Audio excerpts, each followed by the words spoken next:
All right, we're back. What's up, everybody? My name is Sunny Ray. This is the Sunny Ray Show. Today, I'm with Israel Suero. Did I say your last name right? Yeah, you got it. Cool. He's calling in from New York. Like I was saying, I like to just kick off with what you're doing, what you're working on, just a little bit paragraph on it. Do what's Dash VC, and we'll come back to that topic again later on. Absolutely. Thanks for having me, son. It's a pleasure. So I'm a partner at Dash VC. Dash VC, it's an emerging venture capital fund investing in AI software companies, data infrastructure, and as of late, energy companies. We're definitely seeing a rise in energy demand clearly in the AI sector. So we made a couple of investments there. And also, we've been seeing now that even though we started off investing in software AI early on, right now you can argue that software has been commoditized. And so, what we're seeing that's emerging is hardware companies building out their own operating system. So, we've made some investments there as well. So, at the advent of this year, we've expanded our thesis as opposed to when we first launched the fund back in late 2023. Yeah, it's myself and three other partners, right? The fund is based out of San Francisco. I am the New York City lead. And yeah, that's a little bit about Dash VC. So, just to kind of like talk a little bit more about, I guess your background. I was reading about. So you grew up in New York and went. Born and You raised, studied, yeah. yeah, in finance and investments. You studied. What Yep. what was the kid version of Israel like? Before Wall Street and tech ever entered the picture. Yeah, definitely. I mean, very, very curious, right? Definitely had a knack. Good in math, right? But interestingly enough, I was pretty good at math, but also I leaned towards history a lot, both European history and US history. So what that told me is, although I did have a good solid foundation of the understanding of mathematics, what told me about me being a fan of history was the appreciation of literature and also understanding concepts and timelines, right? So that's just one way, just one way to look at it. So early on, I knew I was pretty multifaceted in that sense, right? I was good in college. I was pretty good at passing a finance exam and also getting an A on my English research paper, right? And that comes in handy when you're trying to convey a value proposition to a founder or to an investor and got to send out a nice email or you got to write up a due diligence report, right? So it came in handy, right? So I knew that early on. Always liked sports, right? I'm a New York Knicks fan, and right now, as you know, it's very relevant during the NBA playoffs. I'm born and raised in Queens, so I'm a Mets fan for better or for worse, right? And I'm gonna hit you with a curveball right now. I am a New England Patriots fan, but that's a story for another day. All right, another day we could delve into that. Um, and I always like to say this story. I recall it was September of 2010. I like movies. I'm a big movie guy, right? And two movies came out back to back weekends: Wall Street, Money Never Sleeps, and The Social Network, right? And so seeing those two movies in back to back weekends, I knew that's what I want to do, right? But sorry if I keep shaking the screen. I keep hitting the MacBook. But anyways, I knew that's what I wanted to do, right? Work in the Wall Street and finance arena, and then down the line get into the investor side. And yeah, so I just gave you everything from the age of 10 to the age of 17. So you started out as a financial analyst before Uber and DoorDash. What did those early, analyst years teach you about how how businesses actually make money? Yeah, I mean, man, I was definitely a very entry level financial analyst, right? I would say like I felt like I was a junior financial analyst. I mean, day one, the managing director, the bosses, they had me go get pizza for them, just like in the movies, right? Crazy, like it really is a stereotype. Go figure. So at least one thing is that definitely got to get to the office on time. That's number one. And it was in downtown Manhattan, right? But even before I started working there after college, I had an internship at an economic research consulting firm during my junior year of college in Hanover Square, actually in Wall Street. And so, like my first introduction to Wall Street was when I could still say at 19. I haven't turned 20 yet, so I was a teenager, and that was great. That was a good experience, right?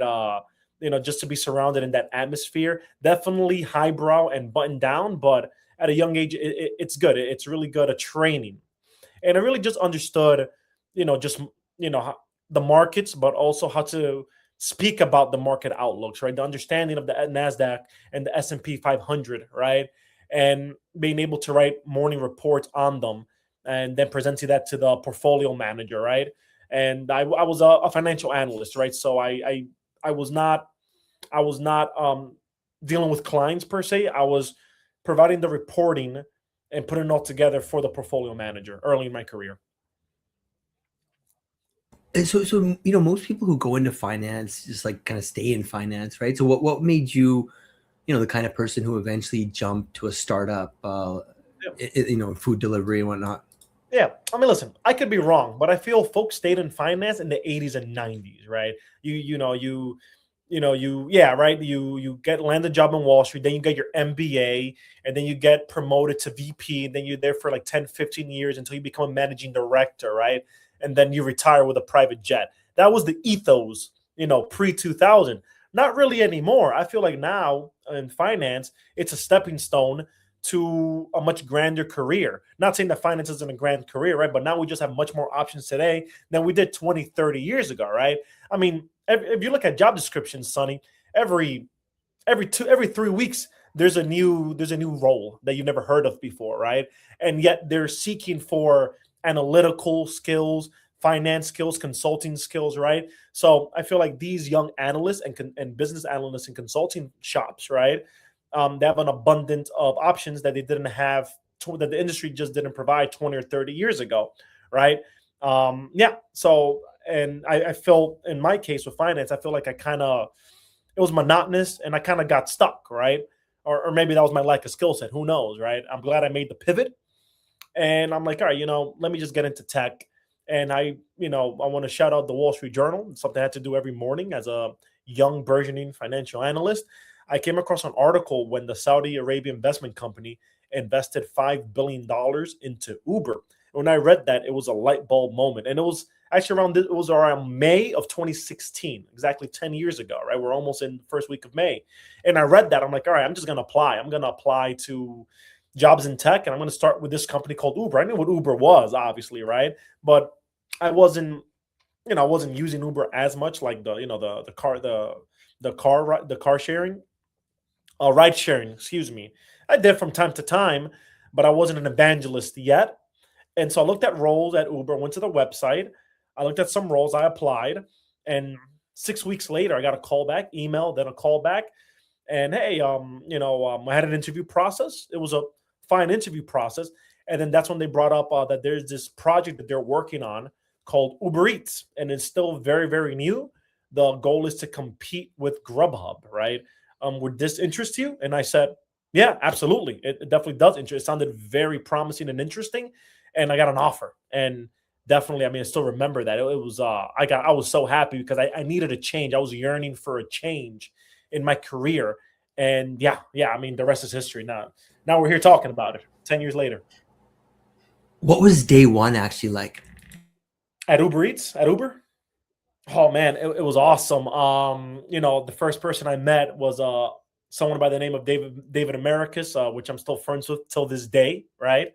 That's the first person I shook hands with and met in the morning. That it was Monday morning, June 20th of 2016.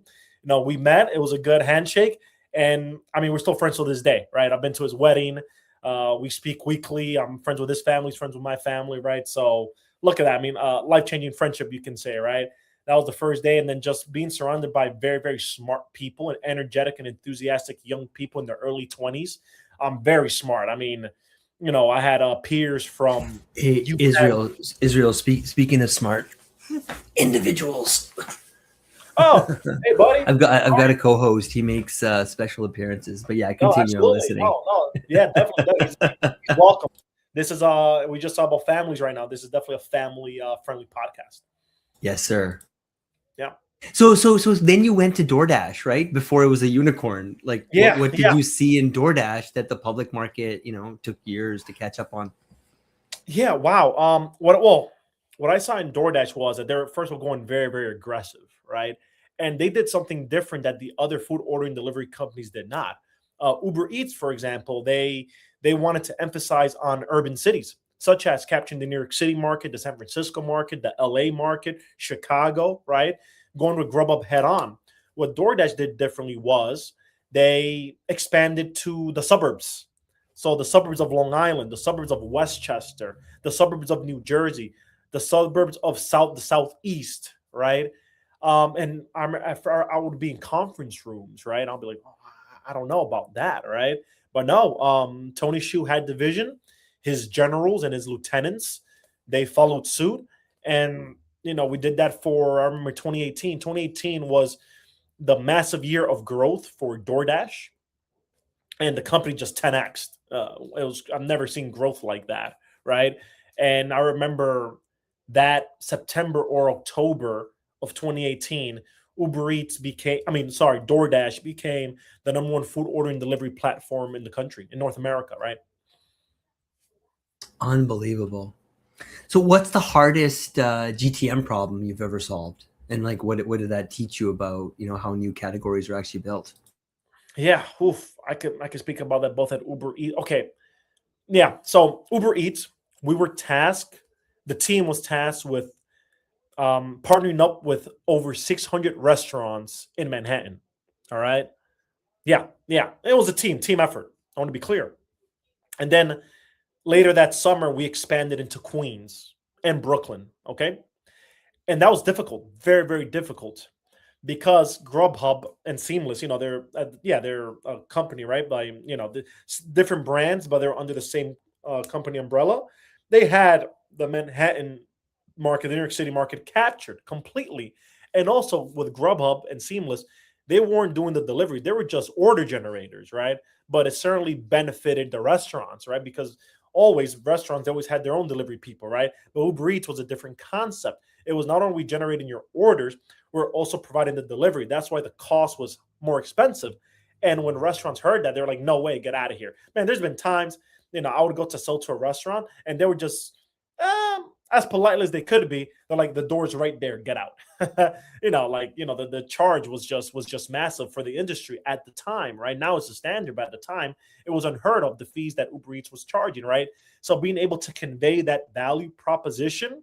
But even before that, you got to listen. What makes a good salesperson is listening in the initial conversations, listening to your prospective clients, right? In the first, the rule is during that first initial conversation, the sales rep should be speaking 20% of the time. The client should be speaking 80% of the time. Let them speak and let them tell you about their problems. And that's when you go from sales rep to problem solver to solutions provider. That's the key, right? So let's say the first couple attempts was just me talking, trying to push the sale, right? That's not how you do it. You have to listen to the pain points. You have to acknowledge their frustrations, and then as they're doing so, you're there writing your notes. You're listening in, right? Not just hearing. You're listening. You're comprehending their business model and their frustrations, and then you provide them with the solution, with the value proposition and the solution that Uber Eats had to offer, right? So that was rigorous. That was a learning curve and a rigorous operation to execute. Fascinating. So just to switch gears a bit, so when did you first realize that AI was not, just another tech cycle, but potentially the next, like operating layer of software? Oh, I mean, the stickiness of it. I mean, ChatGPT launched November 30th of 2022, I believe, right? And already, like, I was talking about it with my uncle, right? It's what a land and expand. I don't think we've ever seen a land and expand like ChatGPT did in November of 2022. And it was just the speed of, you type something in, like, Google we thought was magic, right? Then the Chat GPT came, it was revolutionary, and already it's like, all right, this is going to be a thing, right? And also just the investments being poured into it and the signal, right? You heard hyperscalers such as Microsoft investing into OpenAI, Meta pivoting from the metaverse to AI, right? Nvidia, the rise of Nvidia, and how they're now the kingmakers of the AI industry. So that was becoming apparent from November and 6 months down the line. Absolutely. Going from operator to VC sounds glamorous on a podcast, but what actually surprised you about, that switch that nobody told you in advance? Yeah. Well, the storytelling side of it will surprise me the most. Like being able to just share your story as an operator and find that similarity between you as a former operator, now investor, to the founder who's now essentially becoming a full-time operator, right? Being able to relate to the founder that, hey, I was an operator too. I was an operator under founders before. So I understand the inside and outs of of a startup. I'm not just a suit and tie guy who just writes a check, you know? Like I understand the ecosystem of startups, right? But also the ethos of founders before anything else. So being able to relate to founders in on that level. And I don't know if you're able to share this, but what's a deal that you passed on, or a thesis you got wrong that taught you more than any win could? Yeah, yeah, no, I can share this. I can share this. There's a good one actually, and this was the decision was. I mean, not that I was gonna overrule the decision either way, but my general partner, who's brilliant, very successful, and I owe the success of the fund to my general partner. He passed on perplexity. Go figure. Yeah. We passed on perplexity, right? We chose another investment instead, and that investment is doing very well. Don't get me wrong, but we passed on perplexity. That definitely is number one in our anti fund, right? And listen, the fact that we had access to that deal says a lot. We passed on it, and we have other deals that we have 10x, 20x on. That's fine. This is part of the VC game, being able to tell these stories, right? But yeah, that's one for you. So, tell me about Dash VC in your own words, right? Well, what's the fund built to do that other early stage AI funds aren't? Yeah, we are built, and they all say this. They all say this, right? But I'm going to say this confidently, and we have a track record to prove it.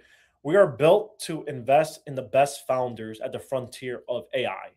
Now you say, oh yeah, every VC says that. Yeah, well, show me your portfolio companies, show me your MOEC, show me your IRR, right? We are a top decile performing VC fund for our 2023 vintage, right? We invest alongside tier one VCs such as Founders Fund, Kosala, General Catalyst, Accomplice, Abstract Ventures, right? Our founders, they come from institutions such as Harvard, Stanford, UC Berkeley, former Meta and former Palantir executives, right? And again, the credit is to our founders, right? They take all the glory here, but it's our job to ensure to our LPs that we have access to these founders and to these deals, right? And I strongly feel that we are one of the best emerging funds equipped to invest in the best founders. So you guys, Dash has backed to Glean, High Touch, Etched, Allo, TerraPower. I mean, that's a wild range, right? From AI search to nuclear. What's the through line like that you and the team are actually optimizing for? Yeah, no, a good question. So AI adjacent, right? Anything parallel to AI, that is what we want. That is what we seek to invest in. Thank you for mentioning TerraPower and Allo, right? Yes, they are nuclear companies, right? But they are precisely, building nuclear reactors because of this rise in energy demand due to data centers, right? So again, there's a connection there with AI directly. So not only are we investing in the frontier of AI back in 2023 with these software applications, right? But now with these, we're also investing in these bottlenecks, which is energy. Energy is becoming a bottleneck, and so we're now investing in companies solving the energy, the energy problem, right, or lack of energy problem. Amazing. So you've talked about the supply chain and legal tech as underserved verticals. What does the like the founder profile look like for the company that wins one of those categories? Legal, you mean? Well, the two areas was legal tech and supply chain. Yeah. So supply chain, we have one investment in supply chain and pallet, right? They're doing very well. As it currently stands, and the thing with supply chain is it's not very sexy. Supply chain logistics, it tends to not be sexy because the processes are very manual, right? Like data with logistics and supply chain, it's a lot of the office work is very it's manual data entry, right? And so it's not as sexy as solving other problems such as energy, right? Such as hardware, such as operating systems coupled with proprietary hardware, right? But if you're able to create, if you're able to solve a problem for optimizing the process of manual data entries in these logistics company in the industry, oh, I mean, imagine speeding up the supply chain, right? I mean, that solves a huge bottleneck. So we have one investment in supply chain, right? And in legal, I mean, right now the biggest, the most popular company in legal is Harvey AI, right? So that's one example. In terms of the profile for a founder building the legal AI space, you'd assume a former lawyer, right? you know, that definitely, right? What's the single biggest mistake that you see AI founders making when they pitch you in 2026? Hmm. Yeah, they don't have a sound differentiator, also known as a go-to-market strategy. It's not differentiated because right now, let's say I was looking at a deck earlier today. Let's just say, right, this company, they are solving the enterprise search space. Okay, and so it's like, okay, great, sounds good, but how are you going to compete with a multi-billion-dollar company such as Glean? That was not clearly stated on their deck, right? Glean already has the head start, as well as other companies here and there. So you can consider Glean to be the incumbent to an extent right now in the field of enterprise search. So how is an upstart gonna take down a company such as Glean? So just to kind of go back to the earlier conversation around Uber Eats, right? And how you guys were having these conversations and you were up against a behemoth at the time, right? How did you guys overcome that yourselves? Like, how did you Ah, address that GTM? yeah, yeah. So it was a behemoth that was ripe for disruption. That's what it was, right? It was an archaic way of doing business, and it was an inefficient way of doing business, right? That's what it Interesting. was. It was a company. It was a you can call Grubhub at that point in the restaurant ecosystem a legacy company, right?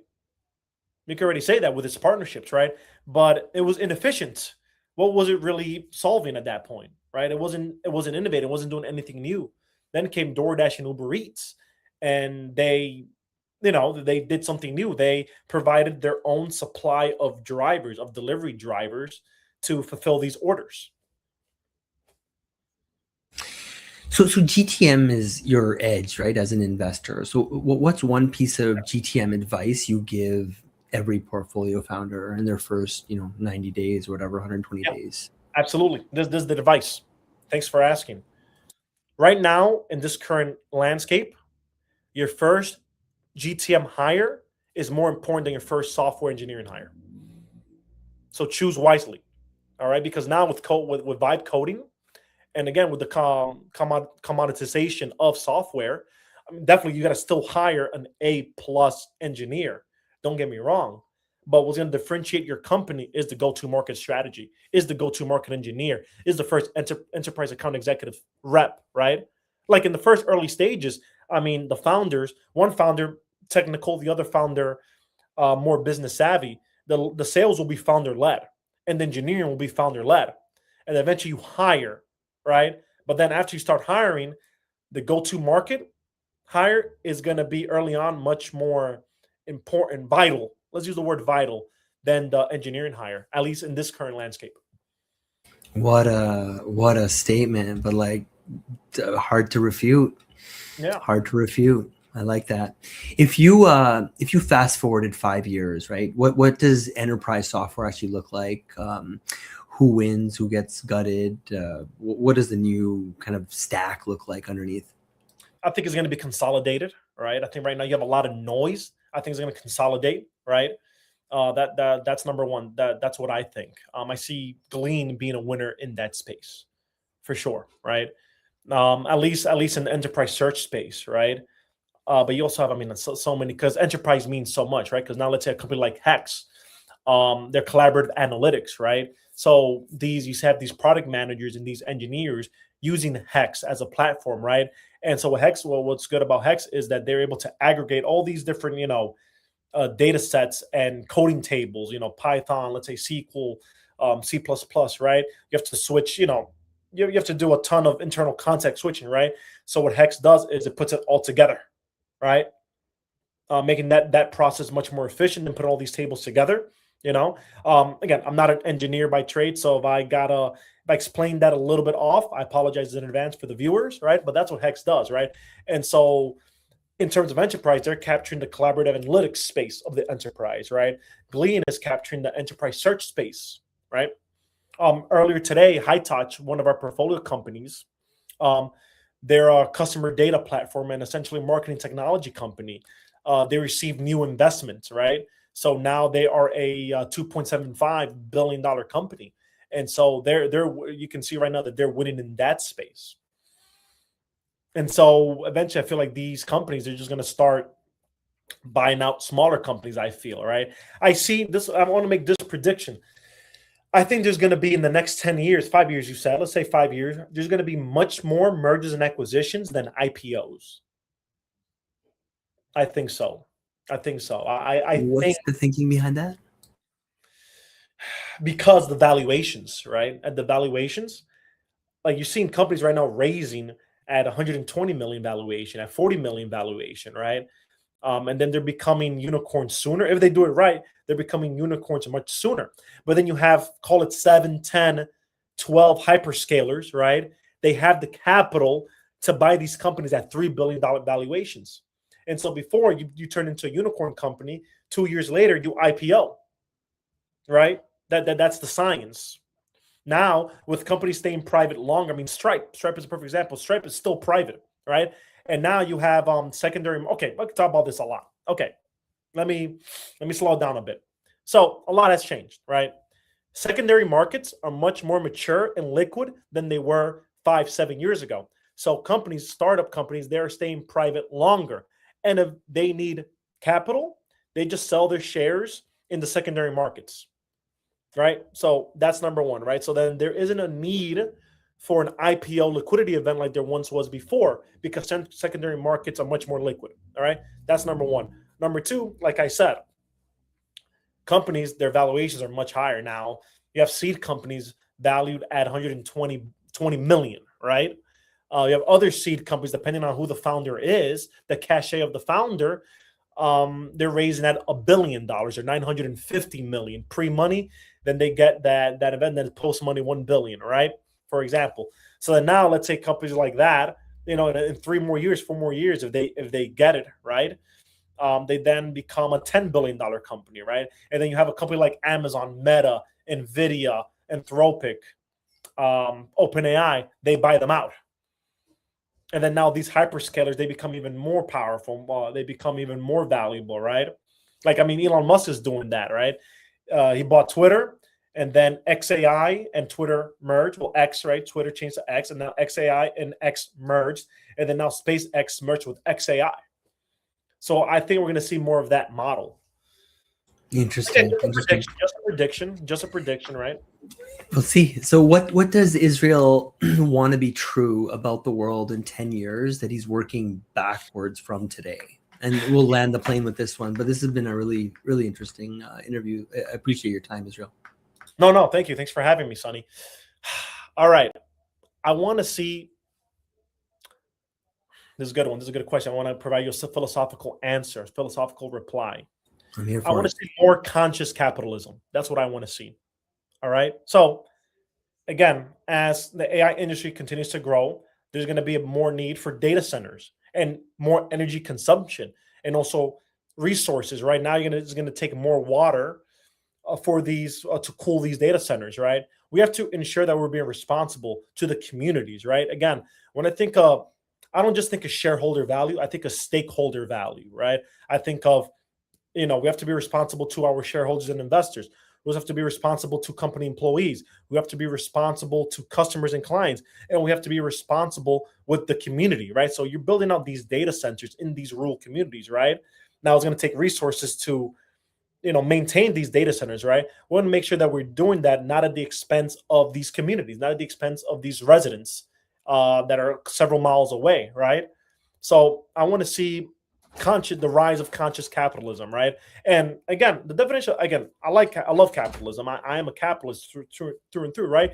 But the agenda of capitalism, you know, by Adam Smith, by Alexander Hamilton, is uplifting the majority of the people. I just hope that with AI, the majority of the people across the world are being lifted. Amazing, cool, Israel. So appreciate the time once again. I see a bunch of people tuned in. Thank you for listening live, and for everyone else in the future. Until next time, yeah, Israel, stick around for 1 minute. I'm going to bring this call. Thank you, Sonny. Thanks for having me, Sonny. That's a pleasure. Yeah. Hey, Israel, before we depart, do you want to just drop your website and also where you blog, or are you on LinkedIn? Where do people find out if they want to double click on you? Yeah, I'm on LinkedIn, just like that, Israel Suero on LinkedIn. Website is -vc.com, and that's dash, spell it out, DASH, then -vc.com. Got it. Okay, cool. All right. Thank you so much for everyone. Take care. Bye-bye.